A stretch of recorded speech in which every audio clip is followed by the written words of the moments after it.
আপনি যদি আফ্রিকার গ্রাম বা ছোট শহরের রাস্তায় ঘোরেন তাহলে নিশ্চয়ই লক্ষ্য করবেন এমন সব গাড়ি চলাচল করছে যেগুলো দেখে মনে হয় যে কোনো মুহূর্তে ভেঙে পড়বে।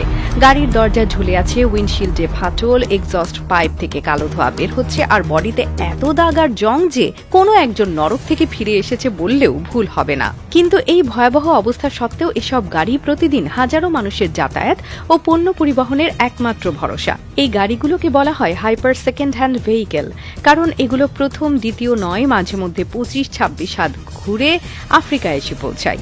ইউরোপ বা মধ্যপ্রাচ্যের যেসব গাড়ি রাস্তায় চলার অযোগ্য হয়ে পড়ে বা যেগুলো স্ক্র্যাপ হিসেবে ঘোষণা করা হয়, সেগুলোই পাচার, ডোনেশন বা অবৈধ রপ্তানির মাধ্যমে আফ্রিকান দেশগুলোতে পৌঁছে যায়।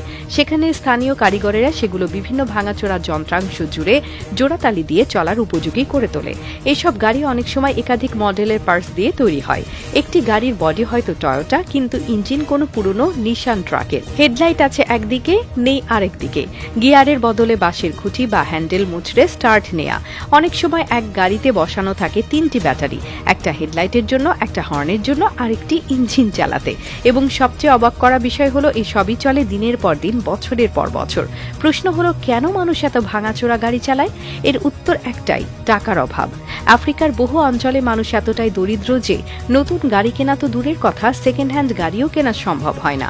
ফলে কোনোভাবে চলতে পারে এমন যে কোনো যানবাহনই হয়ে ওঠে মূল পণ্যবাহী ও যাত্রীবাহী গাড়ি।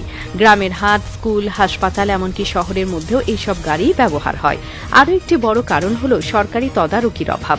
বহু দেশে ট্রাফিক পুলিশ বা আরটিএ কর্তৃপক্ষের তেমন কার্যকর উপস্থিতি নেই। কোনো গাড়ি রোড ফিট আছে কিনা, ব্রেক কাজ করে কিনা, বাতি আছে কিনা, এইসব কেউ দেখে না, যার ফলে ভাঙা গাড়ি রাস্তায় বের করাও কোনো অপরাধ নয়। তবে এর পেছনে একটুখানি বুদ্ধিও রয়েছে। আফ্রিকার মেকানিকদের কারিগরি জ্ঞান অত্যন্ত উন্নত। তারা সামান্য সরঞ্জাম দিয়েই অনেক সময় অসাধ্য সাধন করে ফেলেন। তারা জানেন কিভাবে একটি প্রায় মরিচা পড়া গাড়িকে আবার সচল করে তুলতে হয়, অথবা কিভাবে বাইকের ইঞ্জিন দিয়ে ছোট ভ্যান চালাতে হয়। এই উদ্ভাবনশীলতা হয়তো আধুনিক প্রযুক্তির সঙ্গে মেলে না, কিন্তু প্রয়োজন আর সংকটের মধ্যে এটি এক প্রকার গ্যারেজ ইনোভেশন। তবে সমস্যা হচ্ছে এসব গাড়ি নিরাপত্তাহীন। এসব গাড়িতে না থাকে কার্যকর ব্রেকিং সিস্টেম, না থাকে ইনসুলেশন, না থাকে জরুরি সিগন্যাল। দুর্ঘটনা ঘটলে সাহায্য পাওয়াও কঠিন। অনেক সময় গাড়ি রাস্তায় থেমে যায়, টায়ার খুলে পড়ে বা পুরো বডি উল্টে যায়। যাত্রীদের জীবন ঝুঁকিতে পড়ে প্রতিনিয়ত।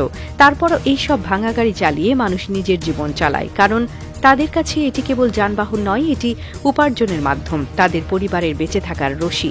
কেউ কৃষিপণ্য বাজারে নিয়ে যায়, কেউ স্কুলে বাচ্চা পৌঁছে দেয়, কেউ হাসপাতালে রোগী আনে এই গাড়ি দিয়েই।